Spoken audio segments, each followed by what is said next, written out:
लो ये भी धो देना। मालकिन, आज शाम को मैं नहीं आ पाऊंगी। क्या कारण है? आज मैंने अपने पति के लिए व्रत रखा है। शाम को उनके साथ मुझे मंदिर जाना है। तेरा भाग्य अच्छा है कि कम से कम तेरा पति तो तेरे साथ है। और यहाँ हमें देख लो, पति का घर होते हुए भी इतने वर्षों से हम यहाँ भाई के घर पे पड़ी हैं। अरे मुंह काला करके भाग गई थी वो सरस्वती, और उसका दंड हम सभी को भुगतना पड़ रहा है। वो तो विदेश में आराम की जिंदगी जी रही है। हाँ, वो तो आराम से जी रही है, पर हमारी जिंदगी बर्बाद हो गई। अरे आंटी लोग, खाने में क्या है? आज कुछ मीठा बनाया है या नहीं? नहीं तो कड़वे करेले बनाए हैं, डिब्बे में भरो और निकल लो। तुमसे पूछा क्या? जब से आया हूँ तब से देख रहा हूँ, आप सबका चेहरा इतना उतरा हुआ क्यों है? आप जैसी सुंदर पत्नियों को ठुकरा कर आपको नहीं, उन्हें रोना चाहिए। इनमें उनका कोई दोष नहीं है बेटा, ये तो उस मनहूस का साया है जो हम पर पड़ा है। आप चारों की यही इच्छा है कि अपने पतियों के घर जाना है, यही ना? उसमें कौन सी बड़ी बात है? ऐसा है तो सिर्फ एक दिन के लिए नहीं, मैं आपको आपके पतियों से हमेशा के लिए मिलवा दूंगा। फिर आप सब एक साथ खुशी से रहेंगे। इस घर में मेहमान बन के आए हो, तरीके से रहो। हमारे घर के मामलों में दखल देने की तुम्हें कोई जरूरत नहीं, इसका ध्यान रहे। मैं समझ गया। आप सबको अपनी हक की खुशियां मिलेंगी, ये हक आपसे कोई नहीं छीन सकता। आपका सम्मान मैं लौटाऊंगा, मुझ पे विश्वास कीजिए। झूठे सपने मत दिखाओ। अगर वादा पूरा नहीं किया तो चला जाऊंगा। अपनी ये बात याद रखना, और नहीं कर पाए तो चुपचाप निकल जाना। आज तक ऐसा कोई वादा किया ही नहीं जिसे पूरा ना किया हो।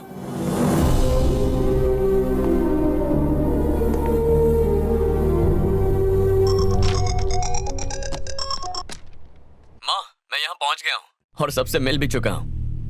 सही कहा था, सब दिल के अच्छे हैं। माँ नहीं, मैं बोल रहा हूँ। अरे पापा, वो फैक्ट्री मुझे में सब कुछ पता चल गया है। देखो, उन लोगों को मनाना इतना आसान नहीं है। घर वालों की नाराजगी तो मैं बहुत जल्द दूर कर दूंगा। अब मैं यहाँ आ गया हूँ ना, सब मुझ पे छोड़ दीजिए। बेटा, इतने साल हो गए, उस बापू ने तुम्हारे माँ से बात तक नहीं की है। वो अपना घमंड नहीं छोड़ेंगे। अच्छा, पर माँ ने तो उनके बारे में सिर्फ अच्छी बातें कही थी। छोड़िए ना पापा, अगर उन्होंने हमारे साथ रूखा व्यवहार किया है तो हम उनका दिल प्यार से जीतेंगे। इसलिए अब जैसा मैं कहता हूँ आप वैसा ही कीजिए। जाके खेत में काम करो। चल। हेलो, कैसे हो नागेंद्र? मुझे पहचाना? अबे तू है? मुझे फोन करने की हिम्मत कैसे की? फोन करने के लिए हिम्मत की जरूरत नहीं होती है, उंगलियों की होती है। भैंसे ऐसा बोलता है गेंडे? ये तेरे भाई को। भैया भैया भैया, वो लाइन पर है। कौन है? अरे वही जिसने फोन किया है। नाम तो बता। वो कुमार जो सरस्वती को भगा ले गया था। उसने क्यों फोन किया? अबे भगोड़े, मुझसे बचने के लिए 7 समंदर पार चला गया। आवाज नीचे, सबके दिन बदलते हैं, तेरा भी घमंड टूट जाएगा। तू क्या मेरे घमंड को तोड़ेगा? वैसे तेरी बेटी की शादी होगी नहीं, कोई आके उड़ा ले जाएगा। ओए, किसके अंदर हिम्मत ऐसा करने की? मेरे बेटे में, और किसमें? और अब तक मेरा बेटा तो वहाँ पहुँच भी गया होगा। तेरी आंखों के सामने वो उसे मंगलसूत्र पहनाएगा। रोक सकता है तो रोक ले, अभी समय है, नहीं तो पछताएगा तू। फिर ना तू इधर का रहेगा ना उधर का। ओए, उस समय तू मुझसे बच गया। अगर तेरे बेटे ने यहाँ आने की हिम्मत की तो उसके टुकड़े तेरे पास पार्सल करवा दूंगा। चल फट। ए सुनो। हाँ भैया। वो सरस्वती का बेटा यहाँ आया है, तुम्हें जिस पर भी शक है उसके हाथ पैर बांध कर मेरे पास ले आओ। अभी लाता हूँ। क्या हुआ अंकल, इतना गुस्सा क्यों कर रहे हैं? किसका फोन अरे है? एक पुरानी बात है, तुम वो सब छोड़ो, चलो खाना खाते हैं। चलिए।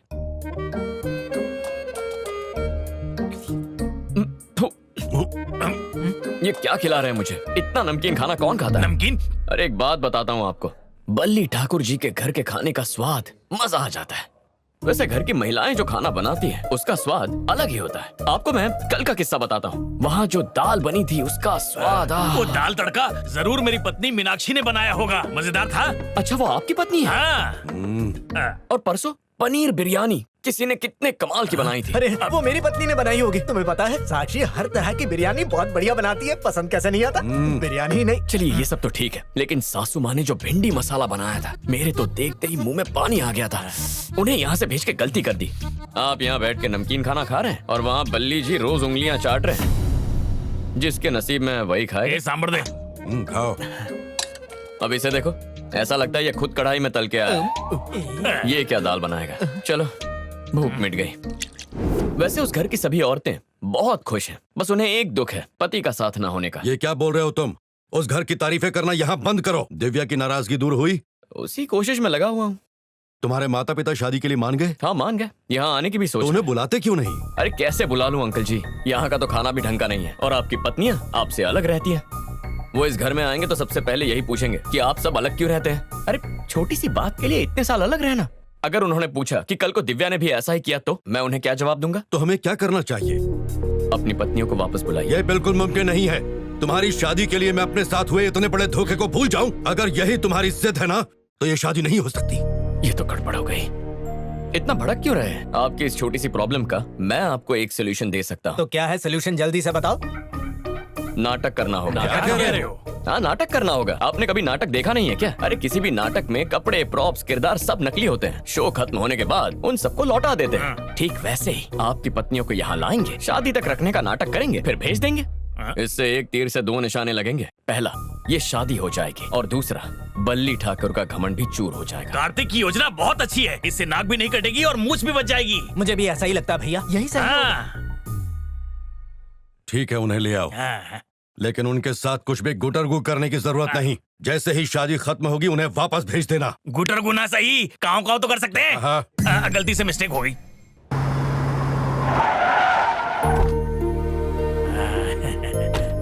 ए, सुनो।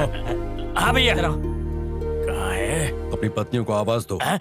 मीनाक्षी, साक्षी, कविता, बाहर आओ। सुनो। हाँ भैया। उसे भी बुलाओ। किसे भैया? तुम्हारी भाभी को। देखिए भैया, हम आपका हर काम नहीं कर सकते हैं। आपको भाभी को बुलाना पड़ेगा, हम नहीं बुलाएंगे। कल्याणी।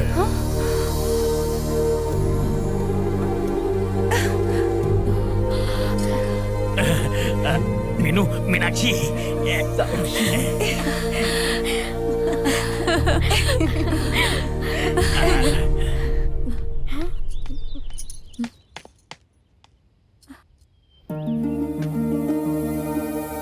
दिव्या, अपनी माँ और चाचियों से कहो घर चलें। हम उन्हें लेने आए हैं। आप सच कह रहे हैं पापा? तुम यही चाहती थी ना? ऐसा दिन भी कभी आएगा मैंने सोचा भी नहीं था। ये सब उसके कारण हुआ।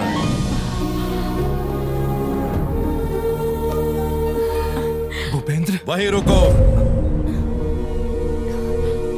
ये सब तो हमारे साथ रहेंगी, पर तुम्हारी परछाई भी वहां नहीं पड़नी चाहिए, याद रखना। और मैं तुम्हें कभी माफ नहीं कर सकता।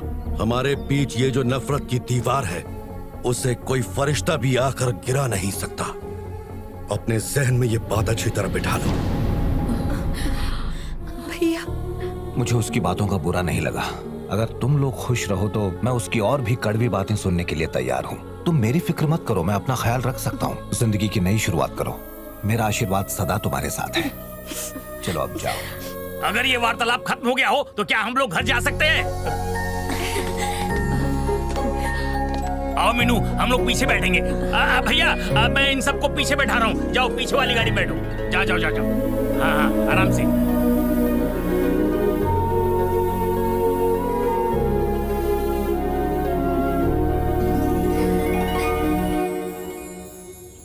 कार्तिक, कार्तिक,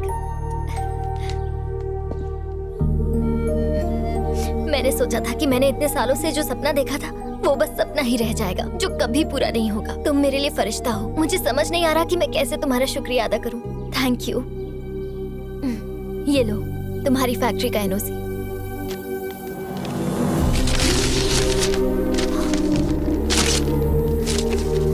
मैं यहाँ फैक्ट्री के लिए नहीं आया था, मकसद पूरा करने आया था। मकसद पूरा करने? लेकिन कैसा मकसद? कौन हो तुम? मैं सरस्वती का बेटा हूँ। माँ ने भेजा है। तुमने ये बात छुपा के क्यों रखी? अगर पहले ही बता देता तो आप इस शादी से इनकार कर देते। मेरी माँ की वजह से आपको पहले ही बहुत तकलीफ हुई है, पर अब मैं उन तकलीफों को दूर करने के लिए आया हूँ। अगर भूपेंद्र को पता चला तो वो तुम्हें मार देगा। मैं माँ के लिए मरने को भी तैयार हूँ। बेटा, अगर तुम्हारे बाप ने जिंदगी में कोई अच्छा फैसला लिया है तो इस हीरे को दामाद बनाने का लिया है।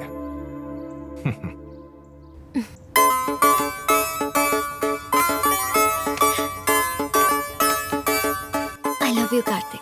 संकट राव, यस मैडम। तो अगर मैं किसी का खून कर दूं तो मुझे कितने साल की सजा होगी? देखिए और पूछ पूछ, आप खून कीजिए, आपका केस मैं लड़ लूंगा। लड़ोगे तो तब ना, जब तुम जिंदा रहोगे। मैं तुम्हारा ही खून करूंगी। क्यों, मैंने क्या किया है? मेरी कहने के बाद भी उसने एक बार भी मुझे फोन नहीं किया, और जब मैं करती हूँ तो उठाता ही नहीं। शायद उसका इनकमिंग बंद होगा और आपका आउटगोइंग। आप पीछे कम जीरो लगाइए और आगे एक ज्यादा। ठीक है। वो आपका रिंग शायद एक्सचेंज में जा रहा है। आप दाहिने हाथ के छोटे अंगूठी से डायल कीजिए मैडम।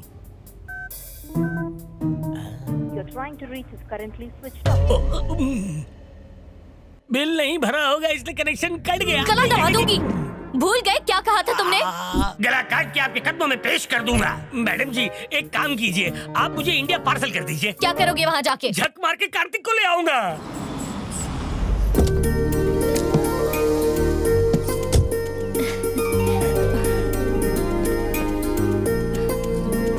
आओ बेटी, इतने सालों बाद बिटिया घर पर आई है, जाओ इसे अंदर ले जाओ। जाओ बेटी। अच्छा कार्तिक। हाँ कहिए। तुम्हारे माता पिता कब तक आने वाले हैं? अभी बात की है, आते ही होंगे। अच्छा।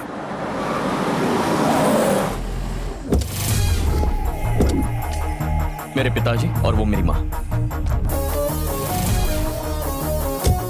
यहाँ फिसलने के मौके काफी हैं, कहीं टिकना मत। पागल हो गए हो क्या? मैं स्वाति से कह रहा हूँ, तुमसे नहीं। अच्छा तो फिर ठीक है। अरे रुको भाई, मैं कोई नेता थोड़ी हूँ, मैं तो इनका चाहता हूँ, जरा मिलने तो दो।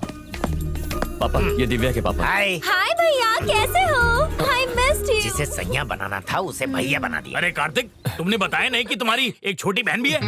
ये आज ही पैदा हुई। अच्छा, मतलब ये सालों से विदेश में। ओह अच्छा।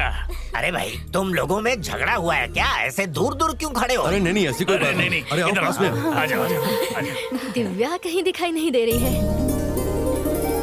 हाय दिव्या, कैसी हो? आपकी बेटी दिव्या को कैसे जानती है? ये स्केट्स की तरह है, बर्फ देखते ही फिसलने लगती है। भाभी को देखकर भी ऐसा ही लगता है। ये कौन है जो मेढक की तरह टर टर कर रहा है? ये दिव्या के चाचा हैं। तालाब मेरे। भाई साहब, आपकी पत्नी बहुत सुंदर है, आपकी जोड़ी अच्छी लग रही है। मैं तो कहती हूँ शादी के लिए सिर्फ लड़की का अच्छा होना ही काफी नहीं है, परिवार भी अच्छा होना चाहिए। कार्तिक, तुम दोनों की जोड़ी भी अच्छी है। अरे सुनो, उछलने की जरूरत नहीं है, पहले मैं इनकी खातिरदारी लूंगा, उसके बाद विश्वास करूंगा। आइए अंदर चलते हैं। स्वाति को यहाँ लाना जरूरी था।